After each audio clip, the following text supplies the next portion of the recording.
While I was not impressed by what they've shown of Pokemon Winds and Pokemon Waves, nor is it exciting, I am very curious.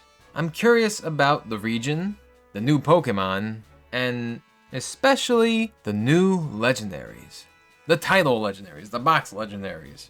Because they did not show them, they just showed the new starters, but not the legendaries. And they've been doing that lately with the last few generations. And honestly, I feel like the legendaries are a big selling point for the game, so they should show them right away. Recently, they've just been not showing them and not giving us anything to go off of. But I'm just curious, what the hell are they going to represent? Obviously, one's going to be winds, right? One's going to be waves.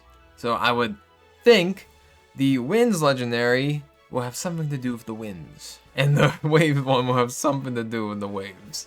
But unlike previous generations, we do have a clue. The website talks about facing up against the forces of nature. Okay, very tropical region. I'm pretty sure the region is based on Indonesia. Forces of nature, winds and waves. All right, it all makes sense. Even though the names suck, it all makes sense, right? But my issue is we've already done forces of nature. Groudon, Kyogre, and Rayquaza was all about weather and literally like the gods of nature. At least they represent, Groudon represents the land. He created the land. Kyogre represents the sea. He created the sea, and Rayquaza is up in the sky doing whatever he does until they fight each other and he has to step in. Or Deoxys comes around. You don't like him either. But yeah, he protects the atmosphere, right? So there's those guys, and they've been called the Weather Trio for the longest time. Longest time. And then in Pokemon Black and White and Unova, we have Tornadus, Thundurus, Landorus, eventually. In Legends Arceus, we have Enamorus. Those guys are considered to be the forces of nature. Am I wrong about that? Isn't that what they're called?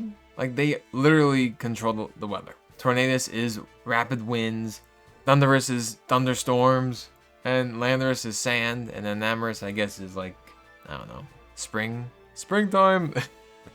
So yeah, it's literally all about nature. So when they say forces of nature, that role is already filled. You know, winds, waves, and then what? If they made a third game, what would they call it? Quakes? Because of the land? You know, like, I don't know. What exactly are they going to represent? Maybe it has to do with, like, there's going to be, like, massive hurricanes and maybe typhoons or something like that. Maybe these Pokemon, these legendary Pokemon just really affect that type of weather. And then if there is a third one, massive earthquakes and shit happen, or eruptions or something. Which I guess isn't filled, but it is, just in different ways. Because Kyogre causes that shit. Kyogre causes torrential downpour. It's just very odd, like, and again, we have no clue. We have no clue what exactly the point of these games are, what's going to be the theme. We can only speculate, and that's what this is about. Now, since this is based on Indonesia, I did look up some mythical creatures from that area and see if any of them can fit into the places of the legendaries. So I found that in Indonesia there's these things called Garuda, and they're like bird people pretty much. But of course, they don't have to make it a bird person, but this would fit the Winds legendary very well. Something based on a Garuda, because of course it's going to be some sort of flying Pokemon. A bird, probably. Doesn't have to be.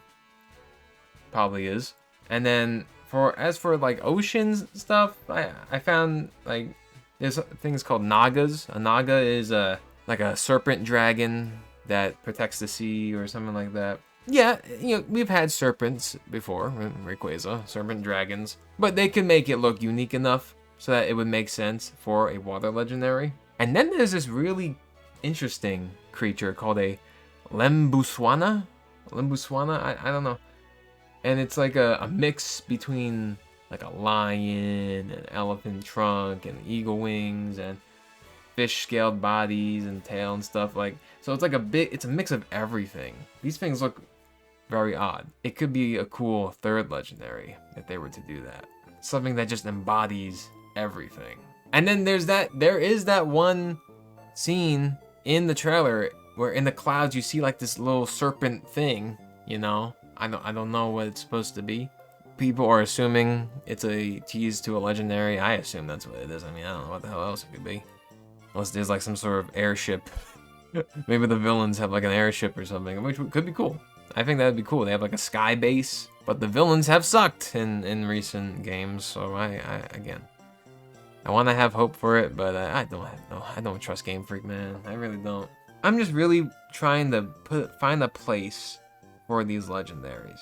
And obviously they have not forgotten about the Hoenn Legends because they just had them in the ZA DLC. So you just dealt with them.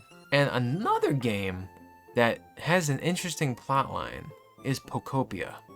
I know, I don't think it's connected to this at all. I'm not saying that, but the whole premise of Pokopia is that the humans went up to space because weather conditions were getting way too severe.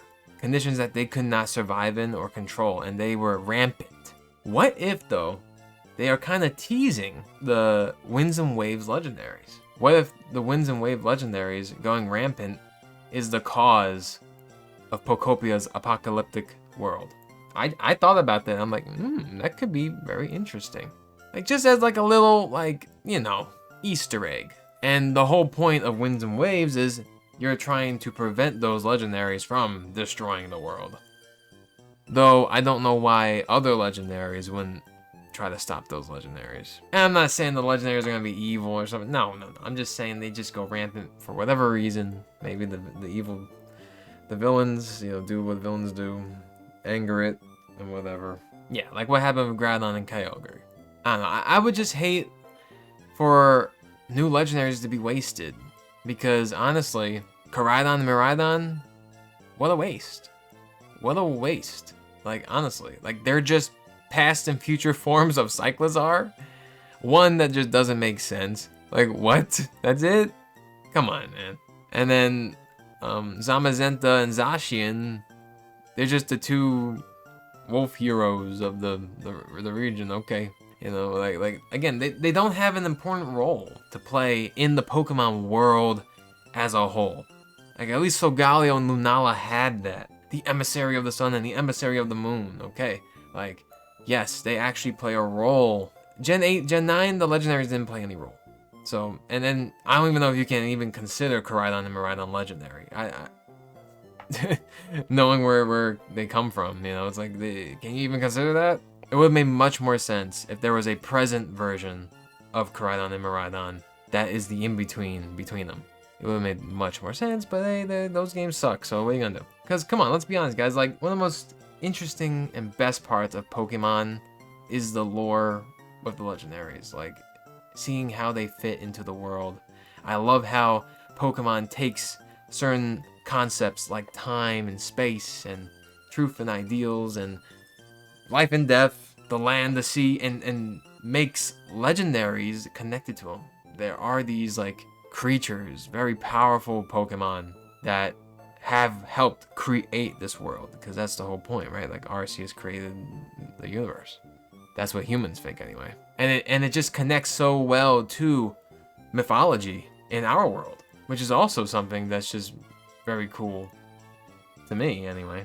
I love hearing about stories and things that people have come up with as ways of understanding certain things in this world. And Pokemon had a lot of that. It did. But lately, again, the box legendaries just haven't hit. And I want that to change in Winds and Waves. So far, like, just looking at the logos, because the logos are really cool. I hate the names, but I love the logos. I am more towards picking wins if I do buy these games. And that is an if, because ZA really disappointed me. So, these ones better be good. We'll have to wait and see. But right now, they don't impress me. I'm not impressed, but I am more willing to pick wins. I like the color green they used. I like the logo more. Wins seems like my type of game, but of course it depends on the legend. If he's not cool, if I'm not into him, I ain't gonna pick him. I hope they're both cool. I do. I hope. I really do, because it's been a while. It's been a while. I did not like the last two.